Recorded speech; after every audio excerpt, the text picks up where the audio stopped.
Greetings and salutations. Welcome back again.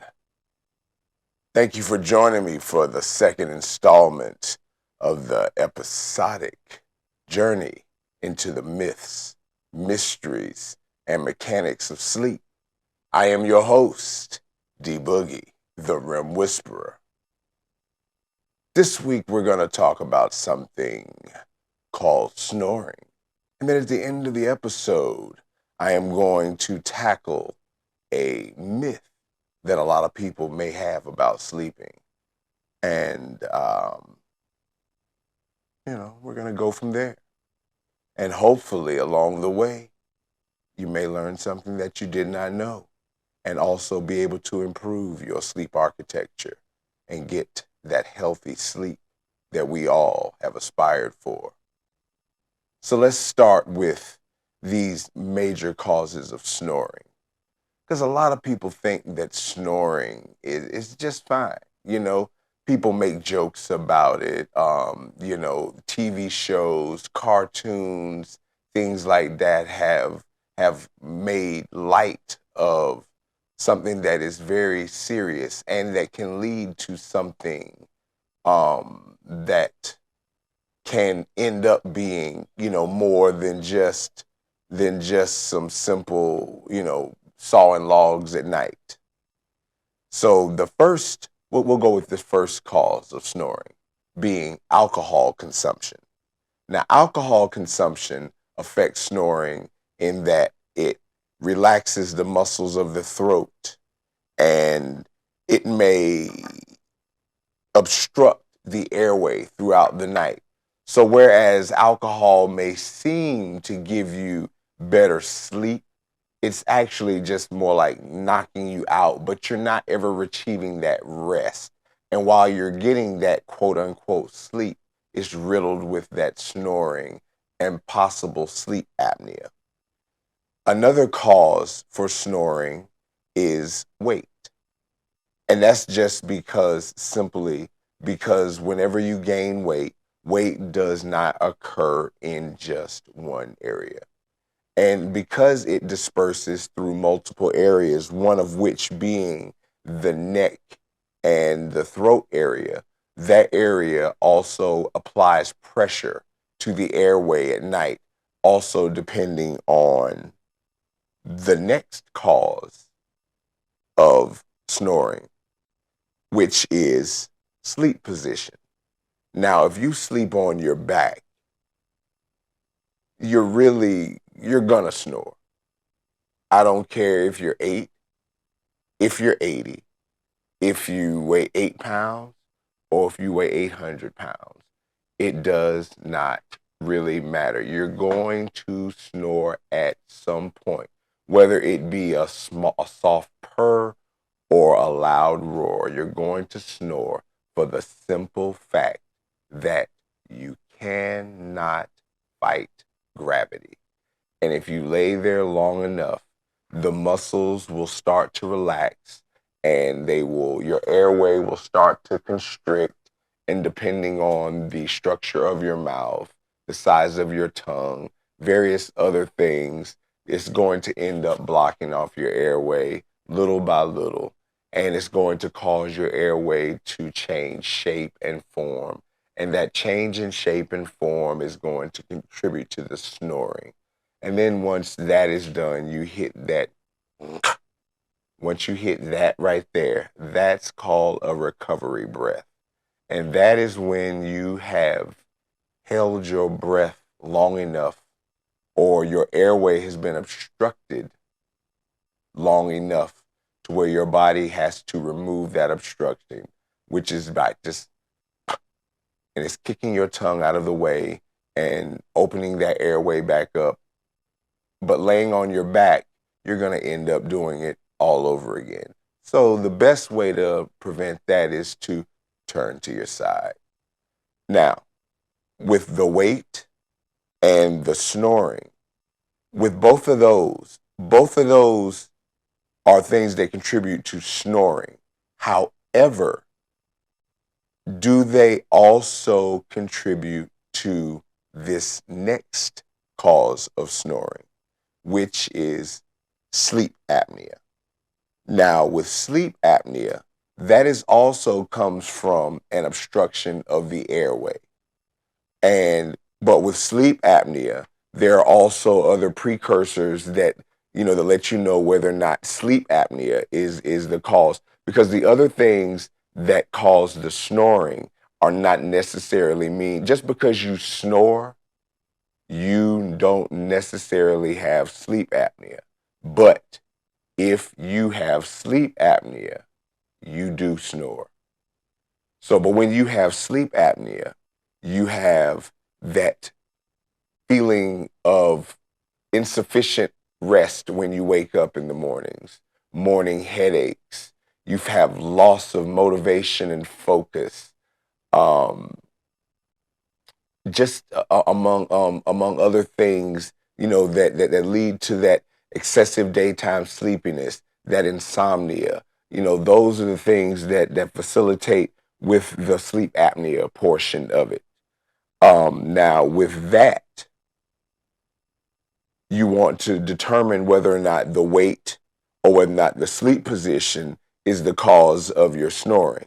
So, if you want to do that, you would need to, one, lose the weight. And if losing the weight, the snoring was eliminated, then you know that the weight was the cause of the snoring.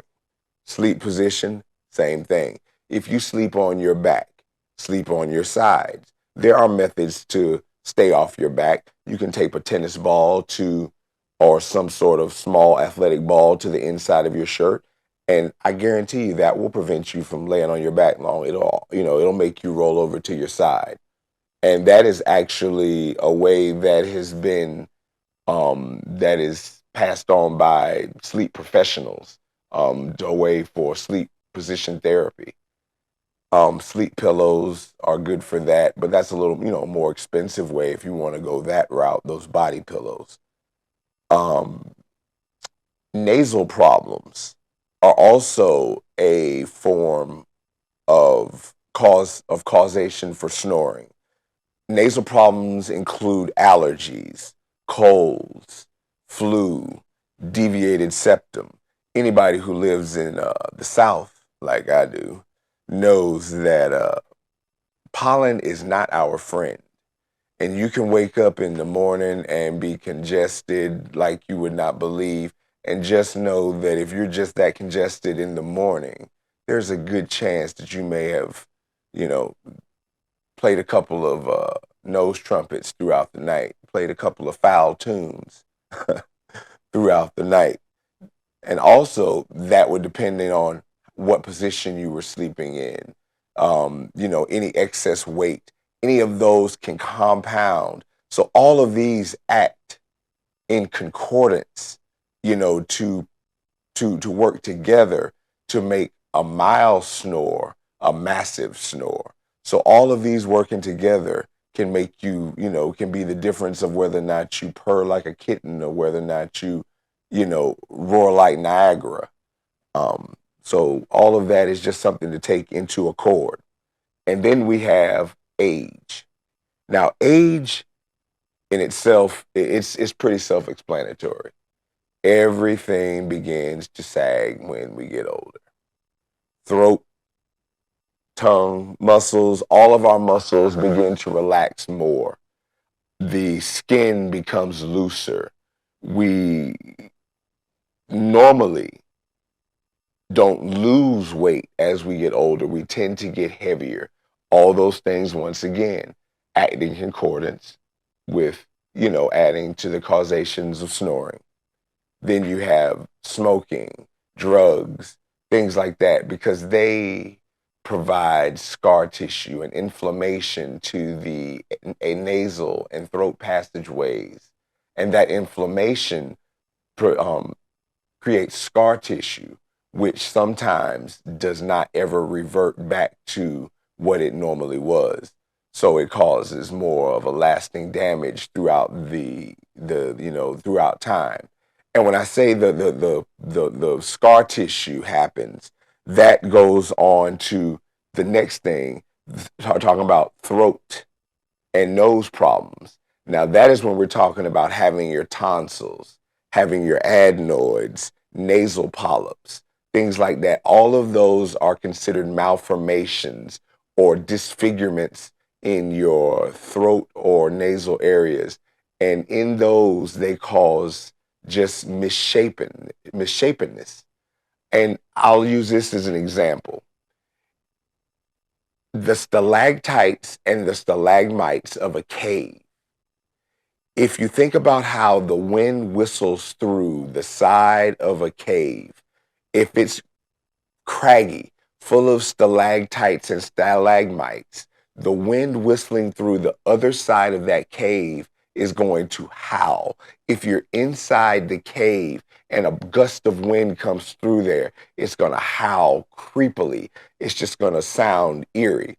But if you were to take a laser and drill a smooth hole through from one side of a mountain to the other with no obstruction in it whatsoever and blow air through it, it would sound like this. Because there is no obstruction. The same thing happens with your airway throughout the day and throughout the night.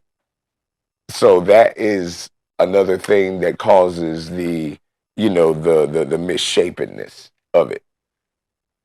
Then you have medications. Now, medications act, as a causation for snoring because a lot of them are muscle relaxers. So they relax that area around there and cause that skin to become looser and become excess weight on the airway.